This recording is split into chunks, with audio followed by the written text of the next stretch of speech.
how did you find the will, the courage, should I say, to start working out again? Yeah. You didn't lose hope. You obviously pursued your goals even more, maybe with more zest. Yeah. Well, to be honest, like the first years, I completely lost hope. I was like for more, even more, like for 4.5 years, I was completely depressed. And I had a tendency generally since I was young to get like really depressed. Yeah.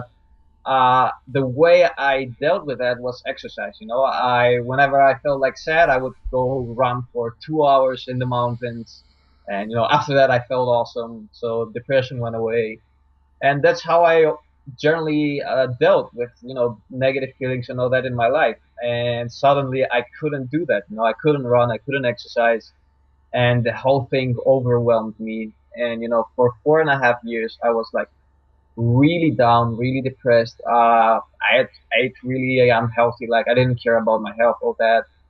I felt really tired. It's funny, how when you're not doing anything, when you're laying in bed the whole day, you can feel so. I mean, I would train as a professional rower about 10 to 12 times a week, Hmm. and but I never felt as tired as those years when I was laying all day in bed. I mean, like I had to go to the bathroom, and it felt like a marathon, literally.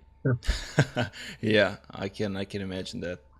So yeah, it's funny how the mind works. And after about 4.5 years of feeling like that, I a friend of my family told me, why don't you try meditation and all that?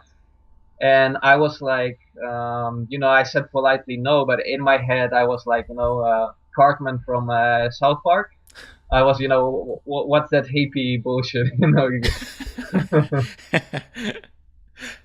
So I was kind of an asshole. I didn't thought it would help. And after 6 months, I sort of got a book in my hands about meditation, Which and one? it's called it's from Mingyur Rinpoche, The Joy of Living. Okay. And it's about this monk who left Tibet, and he went to the States, and all this modern psychologists took him in labs, and they did MRI scans on his brain and saw how it worked while doing meditation. And he had this. He was a really smart guy. Even though he never studied psychology or math, he started studying psychology and math and all that in the States. And he sort of shows you how the science of meditation is all connected in some way with all the other modern sciences of like psychology and all that. And it had a lot of proof for me to start uh, believing that it might help. So after that book, I started meditating, and I didn't have any expectations. I just said, what the hell? I just give this a try. When you're desperate, Yeah, you you have don't. nothing Yeah, to lose, yeah, you're basically. having nothing to lose. And I tried it. So I was like living alone at that point. I basically spent a room. Sorry, I basically spent 3 weeks in a room meditating. Like I would meditate for a couple of hours in the morning, in the afternoon. I got completely hooked. Even though that's an unorthodox way to start meditating. I don't know. For me, it clicked, and like it was like a switch. Like everything since then completely changed. My whole attitude towards life changed. My confidence came back. That's when I decided to amputate my leg. So basically, mindfulness meditation was the beginning for me. It's what changed everything, and that's why I'm a big fan of it, and that's why I'm also promoting it a lot. I'm also talking about it. I started making some videos now, and I even like want to write a book on meditation for beginners and all that. Dude, it's really funny because I started practicing mindfulness, right? Meditation Yeah. 3 or 4 weeks ago or something. Hmm. And the first time I tried it, I really experienced an amazing like feeling. I kind of can't describe it in words, but it was really amazing. I always like That. yourself taught in the beginning. This is some new age woo woo, Yeah. But I'm actually starting to think that people should take care of their bodies, right? And also of their like mind, you know, because meditation to me is really like weights for your mind, Yeah. like keep it strong, you know. Yeah. It's funny because I also felt that really amazing experience in the beginning. It happens to a lot of people, you know. In the beginning, uh, I don't know, because you have the beginner's mind. You're not too attached to results. You're not too. Right. You don't care. You're like sort of like a modern Buddha or something. You're not attached to Yeah, the results. I went in with like no expectations at all, right? Yeah, So yeah. maybe. It's funny that a lot of meditators, after they experience this, they get attached to the feeling and they want to experience it again, and that's when it goes sideways. So, the first time this happens, you have to, first of all, be happy it happened, but don't get attached to it because there are gonna be a lot of up and downs. Yeah, because for like later when it happened to me like 3 times, I think. Yeah, But a lot of times when I meditated, it was nothing special, you know. You yeah, never say that it was a revelation or something, but you can feel the difference, but it's no nothing spectacular. yeah, yeah.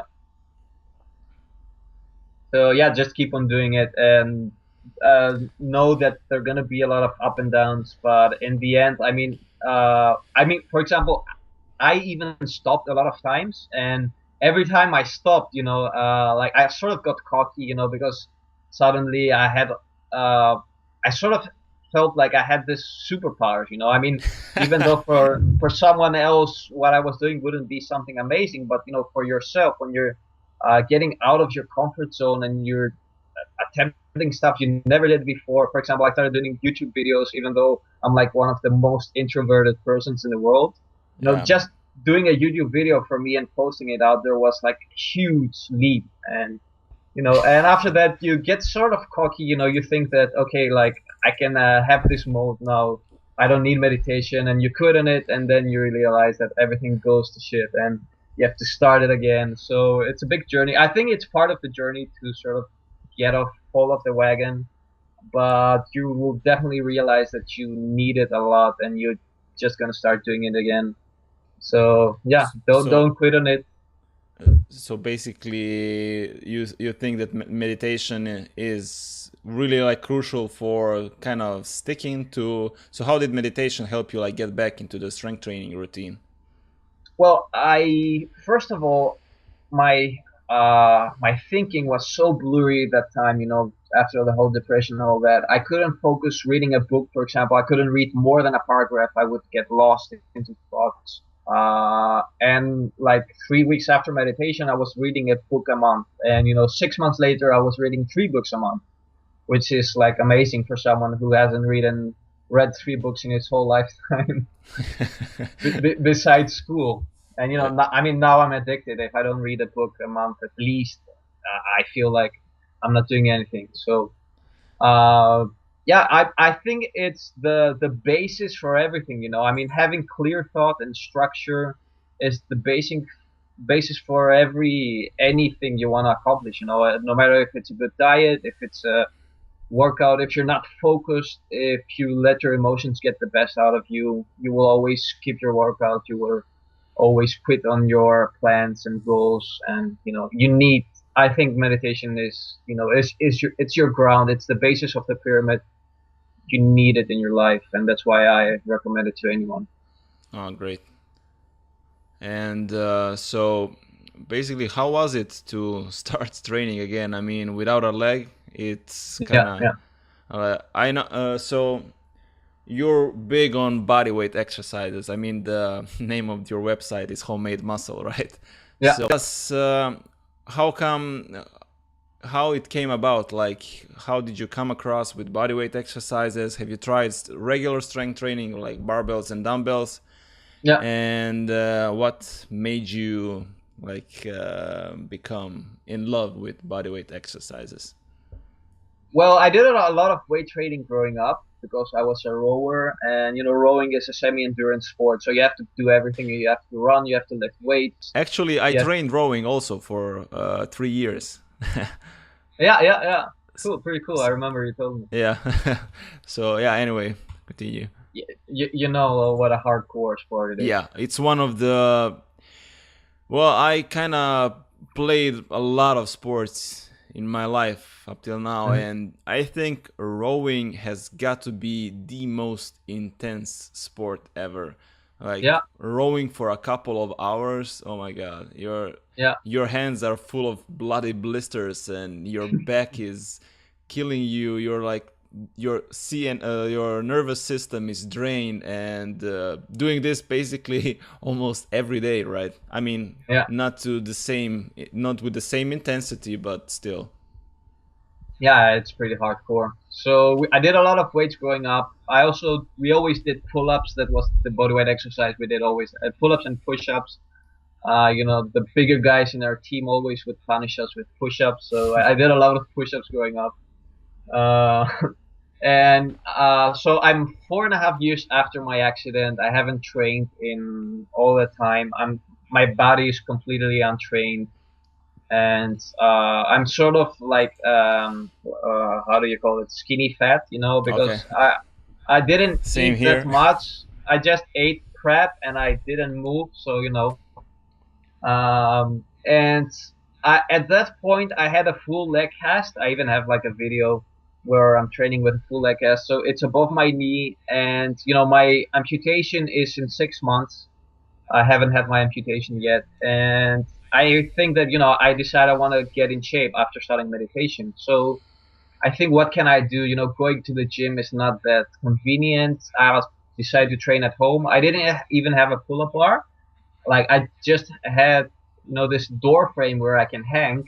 So I started doing pull-ups on the door frame. I started doing push-ups, like leaning on one leg. I started doing some dips on my stairs, like you can lean on the sides, Yeah. and like that was the basic thing I did, like just pull-ups, push-ups, and dips and leg raises.